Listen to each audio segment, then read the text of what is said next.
Assalamualaikum warahmatullahi wabarakatuh. Pada kesempatan kali ini, saya, Anggita Santi, akan menjelaskan mengenai teori akuntansi dengan tema teori informasi asimetris.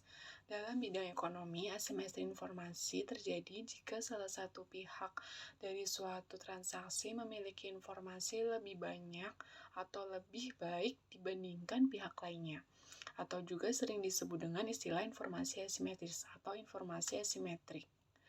Lalu, umumnya pihak penjual yang memiliki informasi lebih banyak tentang produk dibandingkan pembeli, meski kondisi sebaliknya mungkin juga terjadi.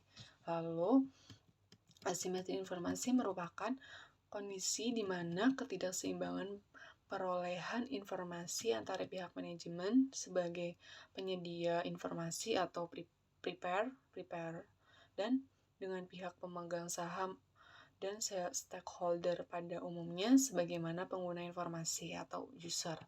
Teori asimetri ini mengatakan bahwa pihak-pihak yang berkaitan dengan perusahaan tidak mempunyai informasi yang sama mengenai prospek dan resiko perusahaan. Pihak tertentu mempunyai informasi yang lebih baik dibandingkan pihak yang lainnya. Jadi, manajer biasanya mempunyai informasi yang lebih baik dibandingkan dengan pihak luar atau investor. Karena itu bisa dikatakan karena itu bisa dikatakan terjadinya asimetri informasi antara manajer dengan investor. Investor yang merasa mempunyai informasi yang lebih sedikit akan berusaha menginterpretasikan perilaku manajer. Dengan kata lain, perilaku manajer termasuk dalam perilaku penentuan struktur modal. Informasi yang lebih banyak informasi yang lebih banyak dimiliki oleh manajer dapat memicu untuk melakukan tindakan-tindakan yang sesuai dengan keinginan dan kepentingan untuk memaksimumkan utility bagi dirinya. Jadi, sedangkan bagi pemilik modal, dalam hal ini investor akan sulit mengontrol secara efektif tindakan yang akan dilakukan oleh manajemen karena hanya memiliki sedikit informasi yang ada. Jadi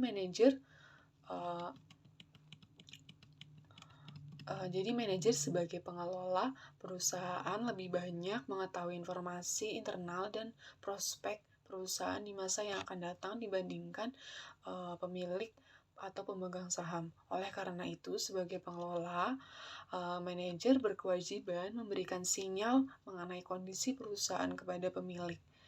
Sinyal yang diberikan dapat dilakukan melalui pengungkapan informasi akuntansi seperti pelaporan keuangan dan sebagainya. Dalam konteks asimetri informasi, penerbitan saham yang paling kecil, urutan yang paling rendah maksud saya, disebabkan biaya asimetri saham adalah yang paling besar. Utang mempunyai asimetri yang lebih rendah dibandingkan saham. Jadi dana internal bebas dari biaya asimetris. Oleh karena itu, dana internal mempunyai asimetri yang paling kecil. Karenanya, urutan-urutan preferensi penggunaan berdasarkan asimetri biaya adalah seperti 1. Dana internal, utang, dan penerbitan. Oleh karena itu, ketiga modal asimetri tersebut bisa dipakai menjelaskan struktur modal. Tetapi, dengan adanya asimetri informasi, memungkinkan adanya konflik yang terjadi antara prinsipal dan agent untuk saling mencoba memanfaatkan pihak lain untuk kepentingan sendiri. Jadi egois gitu kali ya. Jadi menurut I.C. Hart tahun 1989 mengumumkan 3 asumsi sifat dasar manusia, yaitu manusia pada umumnya mementingkan diri sendiri atau self-interest. Yang kedua, manusia memiliki daya pikir terbatas mengenai persepsi masa pendatang atau bounded rationality. Yang ketiga, manusia selalu menghindari resiko atau risk adverse. Dari ketiga itu wajar ya, soalnya manusia itu emang karena kayak egois mungkin, mementingkan diri sendiri, itu jelas pasti. Dari berdasarkan asumsi sifat manusia tersebut, sifat dasar manusia tersebut menyebabkan bahwa informasi yang dihasilkan manusia untuk manusia lain selalu dipertanyakan reliabilitasnya dan dapat dipercaya tidaknya informasi yang disampaikan.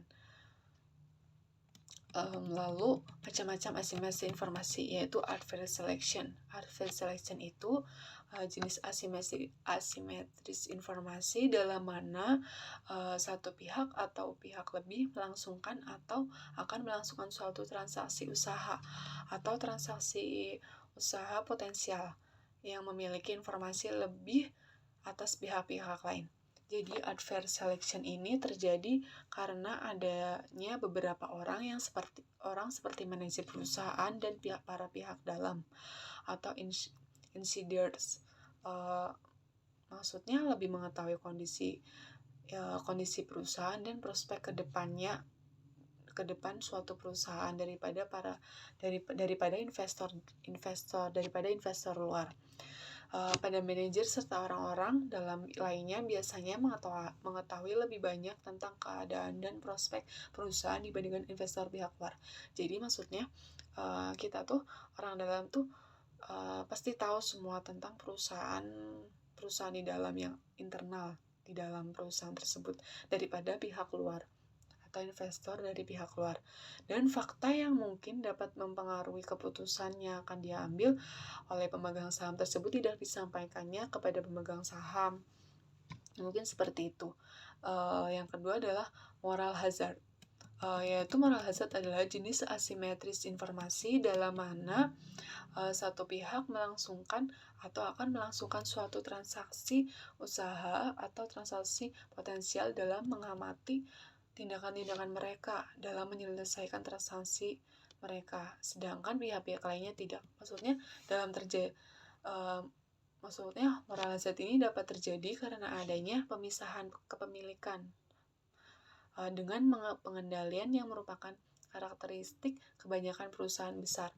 Jadi kegiatan yang dilakukan oleh manajer tidak seluruhnya oleh pemegang saham maupun pemberi pinjaman, sehingga manajer dapat melakukan tindakan di luar pengetahuan pemegang saham yang melanggar kontrak dan sebenarnya secara etika atau secara normanya mungkin tidak layak dilakukan oleh orang-orang, maksudnya dari dalam gitu, dari pihak luar.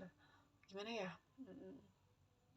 Maksudnya pemegang saham kalau melanggar kontrak itu secara etika atau norma mungkin tidak kayak dilakukan karena kegiatan itu harusnya diketahui, tidak main belakang gitu maksudnya. Mungkin sekian dari saya dari penjelasan tentang asimetris informasi asimetris. Bila ada kekurangan mohon maaf. Wassalamualaikum warahmatullahi wabarakatuh.